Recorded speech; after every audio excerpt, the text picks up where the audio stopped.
Hey, chess kids. All right, we've got some new checkmates we're going to learn today. So just to review what we've been doing, when you get to a certain point in the game, sometimes it's really difficult to figure out what move to make. There's so many pieces and so many different combinations. How do you figure out the right move?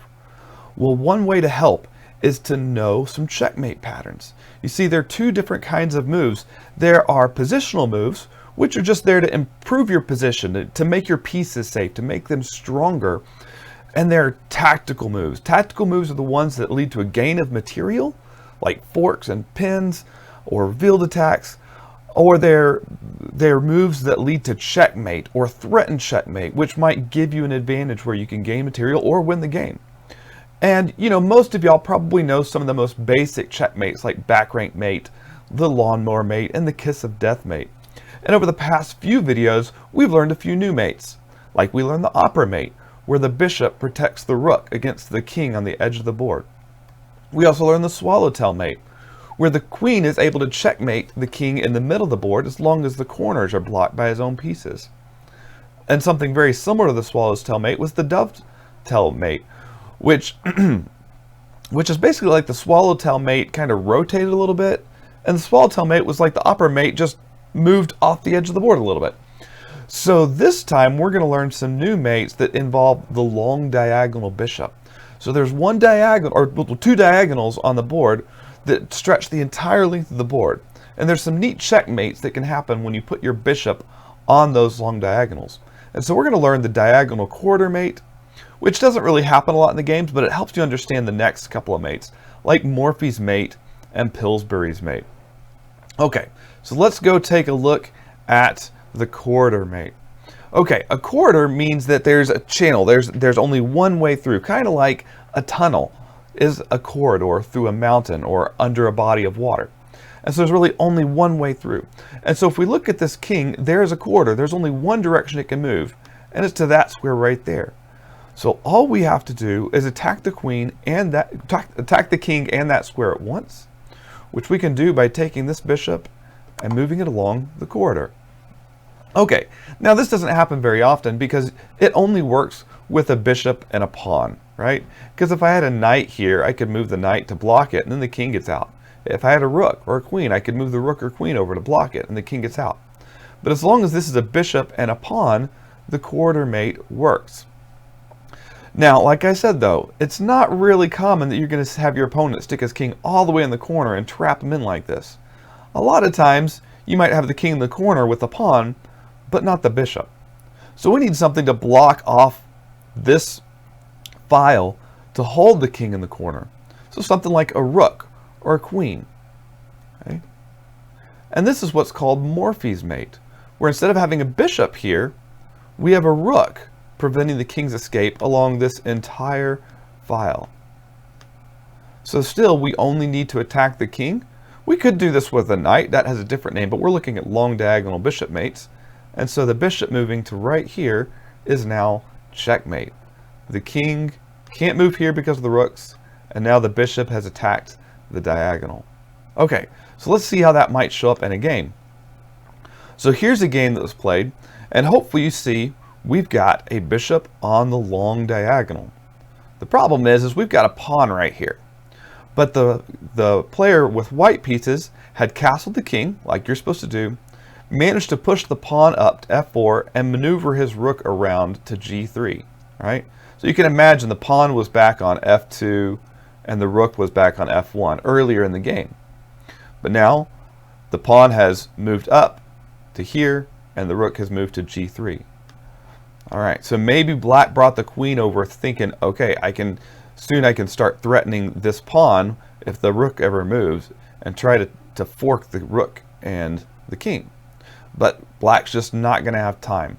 Take a look at this and see if you can find the Morphy's mate in this position. You may want to pause your video because I'm going to show you here in just a second, okay? Okay, so hopefully you see we got the long diagonal. We just need to get the king in the corner here. So if the rook captures the pawn, the king is now in check. But notice the king can't move here because the rook is attacking that square. So the king only has one move, and it's here. And this, we get the Morphy's mate simply by moving the rook backwards.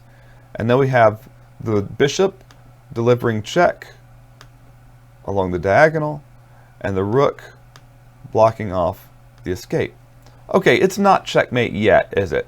Right? Because black can still move the queen to block, but the bishop just takes. And there's Morphy's mate. Oh, but it's got another piece that can block with the rook. But it's still checkmate.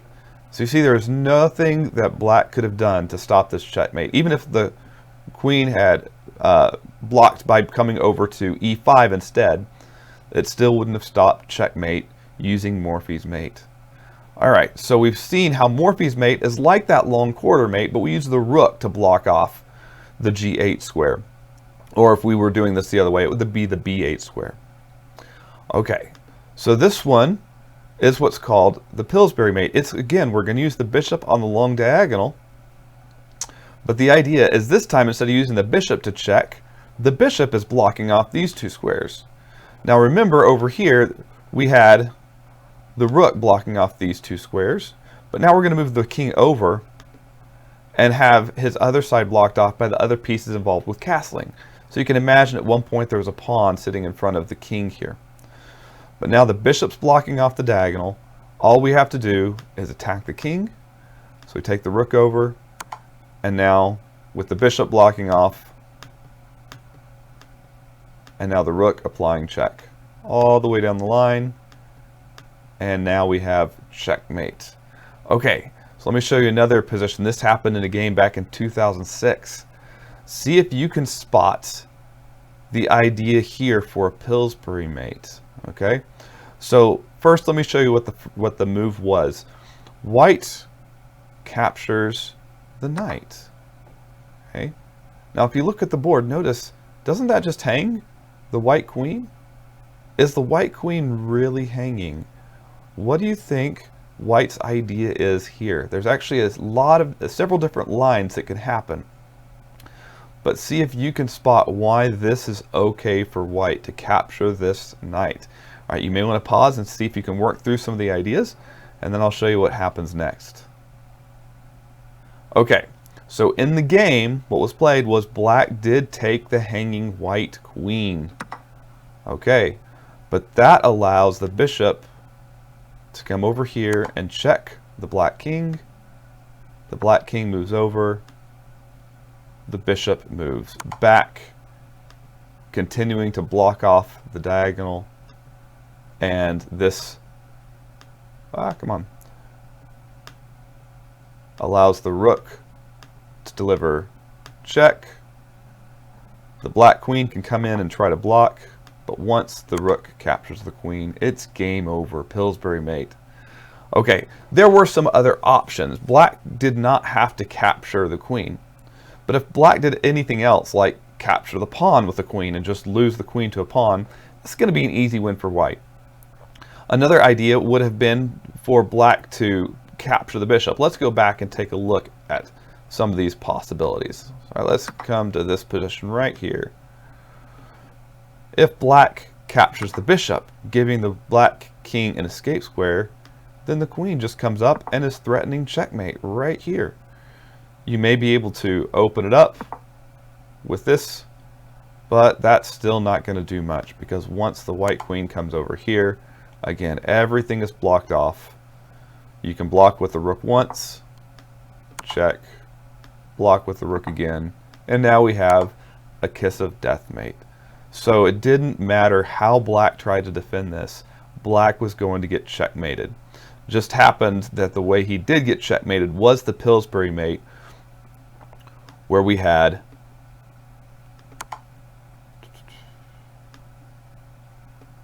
the bishop along the diagonal and the rook delivering checkmate. Okay, so hopefully you can see how these positions might come up in a game and why it's such a good idea to have that bishop on the long diagonal, controlling these squares that once you break open the castled king, allow you to bring in a rook or a queen and get your checkmate. Okay, enjoy those. Go over to Chess Kid, work some puzzles, and get ready for the tournament that'll be starting here shortly. And I will see you guys next time.